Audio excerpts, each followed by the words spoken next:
Subscribe कीजिए 10th class गणित channel को और बेल आइकन को दबाइए लेटेस्ट वीडियो देखने के लिए। हेलो फ्रेंड्स, चलिए आज हम शुरू करते हैं कक्षा 10 गणित का चैप्टर नंबर 6 जिसका नाम है त्रिभुज। और आज इस वीडियो में हम उदाहरण नंबर 1 को सरल करेंगे जो प्रश्नावली 6.2 से पहले दिया गया है। पीछे वाली वीडियो में मैंने आपको प्रमेय नंबर 6.1 और 6.2 प्रमेय है वो मैंने आपको बता दी थी, तो उसी पे आधारित हम इन उदाहरणों को इस वीडियो में सरल करेंगे। तो उसके लिए आप वीडियो को लास्ट तक जरूर देखना। चलिए हम शुरू करते हैं उदाहरण नंबर 1। देखिए उदाहरण नंबर जो 1 है उसमें हमें दिया गया है कि यदि कोई रेखा एक त्रिभुज एबीसी की भुजाओं AB और AC को क्रम से D और E पर प्रतिच्छेद करे तथा भुजा BC के समांतर हो तो सिद्ध करना है AD बटे AB और AE बटे AC ये बराबर होना चाहिए। अब देखिए हमें एक त्रिभुज दिया गया है, इस त्रिभुज में एक रेखा है DE।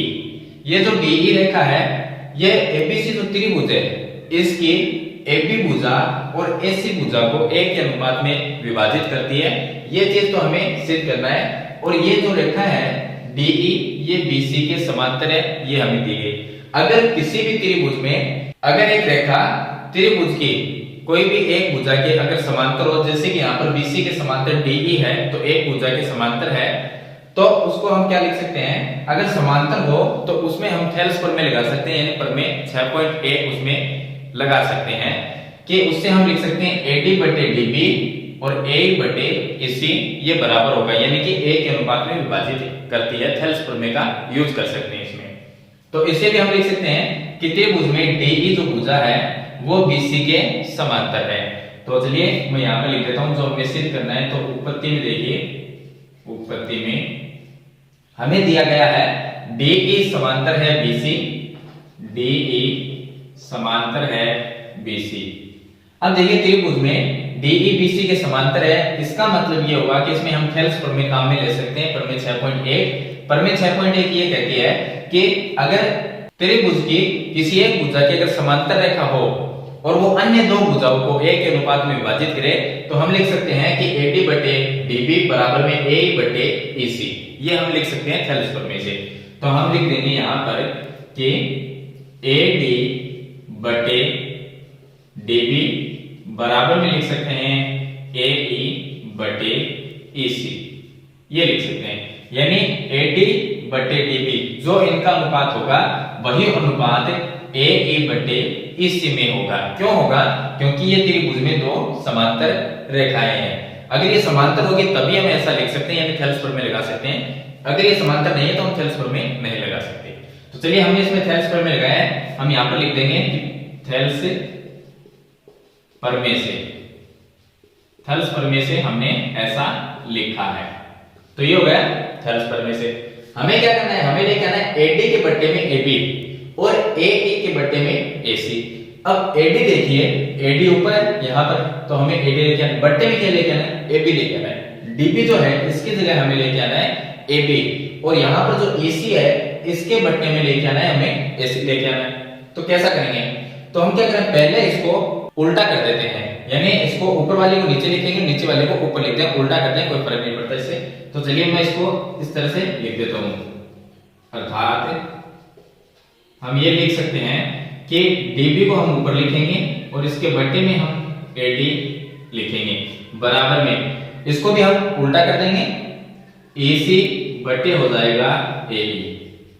अब हम क्या करेंगे, इसके दोनों तरफ यानी दोनों साइड में एक को जोड़ देंगे। एक को इसलिए जोड़ेंगे ताकि हमें AB लेके आना है। AB ऐसा नहीं है, AB कैसे आएगा, जब AD प्लस DB होगा तब हम AB बना सकते हैं, यानी AD और DB दोनों को जोड़ेंगे तब पूरी AB भुजा बनेगी।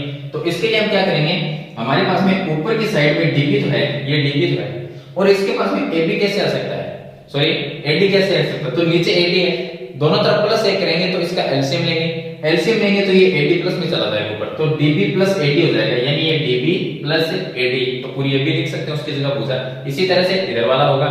तो हम क्या करेंगे, दोनों तरफ दोनों पक्षों में एक जोड़ने पर, तो मैं यहाँ पे लिख देता हूं कि दोनों पक्षों में एक जोड़ने पर, दोनों तरफ एक को जोड़ देंगे, इधर भी जोड़ेंगे और एक साइड में भी जोड़ देंगे, दोनों तरफ चलिए जोड़ देते हैं। तो ये आ गया DB और बट्टे में AD प्लस में 1 जोड़ देते हैं और बटे में 1 लिखे तो भी कोई फर्क नहीं पड़ेगा। चलिए बराबर में EC और बटे में AE और इसके प्लस में भी 1 बटे 1 को यानी 1 जोड़ना है, बटे में 1 तो लिख सकते हैं। चलिए अब इसका अगर एलसीएम लेंगे, लघुत्तम लेंगे तो क्या आएगा, अब आप खुद देख लीजिए इसका लघुत्तम क्या आएगा। अगर इसका एलसीएम लेंगे तो इसका एलसीएम क्या आएगा और इधर वाले का क्या आएगा, बीच में बराबर का चिन्ह है। AD और 1 का एलसीएम आएगा AD। अब यहां से तो AD कट गया, ऊपर रह गया DB और प्लस 1 का भाग देंगे AD में AD और AD को ऊपर 1 से गुणा किया तो AD। इसी तरह से यहां पर एलसीएम आएगा AE, यहां से AE कट जाएगा यानी बाहर चला गया एक बार तो ऊपर EC आ जाएगा, ये आ गया EC प्लस यहां पर आएगा AE। अब आप देखिए कि DB प्लस AD क्या बनता है, DB भुजा और AD भुजा को जोड़ दें तो क्या बनेगा, ये DB है, इसके अंदर AD को जोड़ दें तो AD को जोड़ दें तो AB बनेगी। तो इसकी जगह हम AB लिख सकते हैं, तो मैं इसकी जगह लिख देता हूं यहां पर AB और इसके बटे में AD है वो AD लिख दिया, बराबर में EC प्लस AE। EC देखिए ये भुजा इतनी, इसके अंदर एक E को प्लस कर देंगे ये AE, ये दोनों प्लस हो गए तो A से C तक की भुजा बनेगी यानी AC बनेगी। तो मैं लिख देता हूं AC, यहां पर AC लिखेंगे, उसके बाद में AE इसके बटे में आ जाएगा। अब देखिए यहां पर हमारा सिर्फ तो हो गया, लेकिन AD के बटे में AB आना चाहिए, यानी ये इसका उल्टा है, AD ऊपर होना चाहिए AB नीचे होना चाहिए और यहाँ पर AE बटे AC, तो ये AC नीचे होना चाहिए और AE ऊपर। तो इस चीज को हम क्या करेंगे, पलट के लिख देंगे। तो चलिए इसका उल्टा कर देते हैं, AD को ऊपर लिख देते हैं, AD बटे AB लिखेंगे और बराबर में इसको AE बटे AC लिखेंगे। तो ये यहाँ पर सेट हो जाएगा। तो इस तरह से काफी सिंपल है इसकी प्रोसेस करना, आपको सिर्फ इसमें थेल्स पर में लगानी है, दोनों तरफ 1 जोड़ना है, उसके बाद में आप इसका एलसीएम लो तो यहाँ पर ये सिद्ध हो जाएगा। तो ये था इसका उदाहरण नंबर 1। इसी के साथ हम उदाहरण नंबर 2 को भी सरल करेंगे। अब देखिए इसका उदाहरण नंबर 2 है। उदाहरण नंबर 2 में भी हम थेल्स पर में ही काम में लेंगे और थेल्स पर में से ही इसको सिद्ध करेंगे। थेल्स पर में मैंने आपको बताया कि थेल्स पर में क्या है, किस तरह से हम यूज करते हैं। एक त्रिभुज में अगर तीसरी भुजा के समांतर कोई रेखा है तो वो उसे उसकी 2 अन्य भुजा को एक अनुपात में विभाजित करती है, तो ये है थेल्स पर में। तो इसका प्रयोग करके हम उदाहरण नंबर 2 है इसको हम सिद्ध करेंगे। तो वीडियो को आप लास्ट तक कंप्लीट जरूर देखना, आपको प्रोसेस समझ में आ जाएगा। फिर भी ना आए तो कमेंट में जरूर लिखें। तो चलिए हम शुरू करते हैं उदाहरण नंबर 2। उदाहरण नंबर 2 में देखिए ABCD एक समलंब चतुर्भुज है। ये एक समलंब दिया गया है A, B, C और D, ये समलंब चतुर्भुज है जिसके अंदर AB भुजा और DC भुजा समांतर है। तो ये AB और ये DC, ये दोनों आपस में क्या है, समांतर। ये हमें दिया गया है, तो सबसे पहले हम ये लिख लेते हैं कि हमें दिया है AB समांतर दिया गया है DC के। AB और DC भुजा समांतर दी गई है, मैंने यहां पर लिख लिया। अब देखिए असमांतर भुजाओं AD व BC पर, असमांतर कौन सी है, जो समांतर नहीं है उसे असमांतर कहेंगे। कौन सी है, एक तो AD और एक BC जो भुजा है। AD और BC क्या है, असमांतर यानी कि समांतर नहीं है। इन दोनों के ऊपर क्रम से बिंदु E और F इस प्रकार स्थित है। तो AD भुजा के ऊपर बिंदु E है, एक BC भुजा के ऊपर बिंदु F है। इस प्रकार है कि EF भुजा AB के समांतर है। अब EF देखिए, ये EF, ये जो EF भुजा है ये AB के समांतर है। तो ये दोनों आपस में क्या हुए, समांतर है। AB और EF समांतर है, तो यहां पर हम लिख सकते हैं कि AB समांतर है EF के।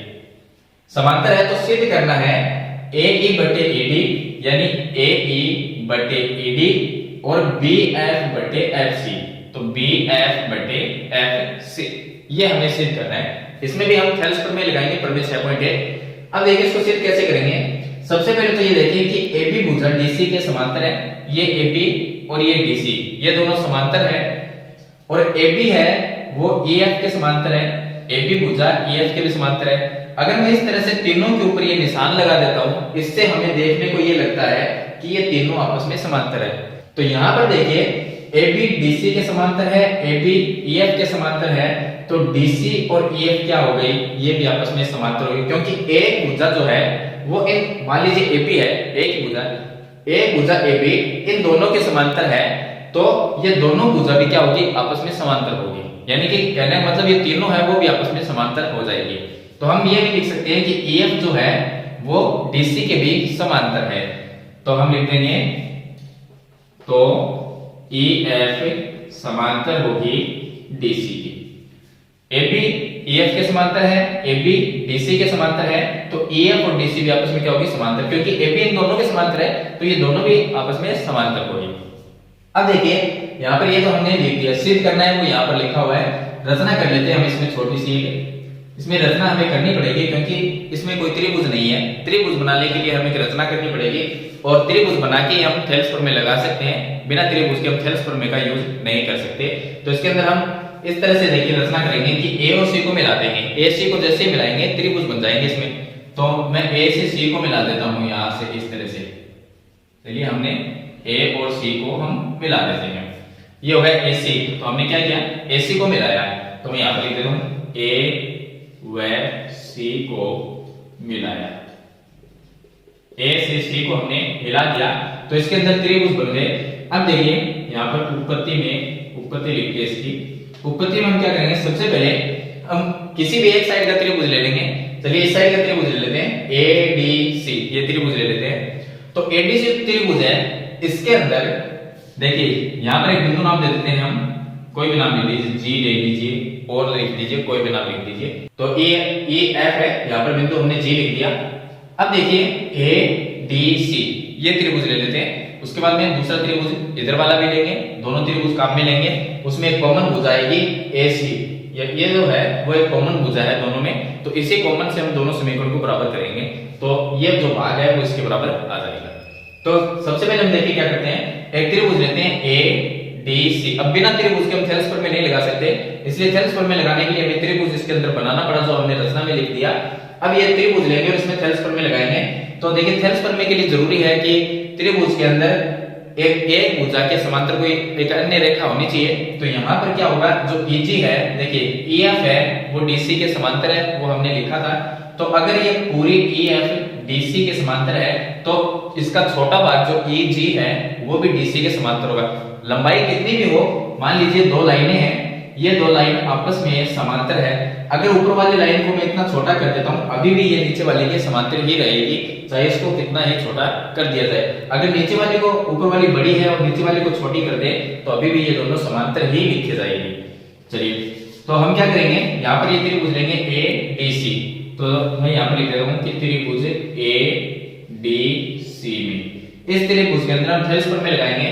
थेल्स प्रमेय के लिए देखिए EG जो है वो DC के समांतर है।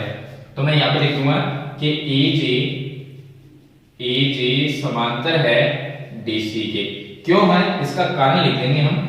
EG जो है वो DC के समांतर क्यों है, क्योंकि EF जो है वो DC के समांतर है। तो EF का छोटा भाग EG है इसलिए भी समांतर होगा। तो EF समांतर DC, ये कारण लिखेंगे कि जो EF है वो समांतर है DC के। ये इसका हमने कारण लिख दिया। तो EF का छोटा भाग हो गया EG और DC की जगह DC, तो ये भी आपस में समांतर है।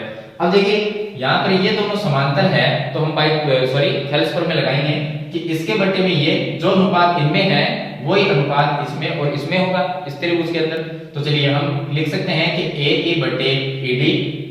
तो मैं लिख देता हूं यहाँ पर यहाँ पर देखिए AE बट्टे ED, AE के बट्टे में ED और AG बट्टे GC। तो यहाँ पर लिख देते हैं AG बट्टे GC। इसको मैंने नाम दिया समीकरण नंबर 1। चलिए अब हम दूसरा त्रिभुज लेते हैं इधर वाला। दूसरे त्रिभुज में देखिए तो मैं लिख देता हूं पुनः त्रिभुज।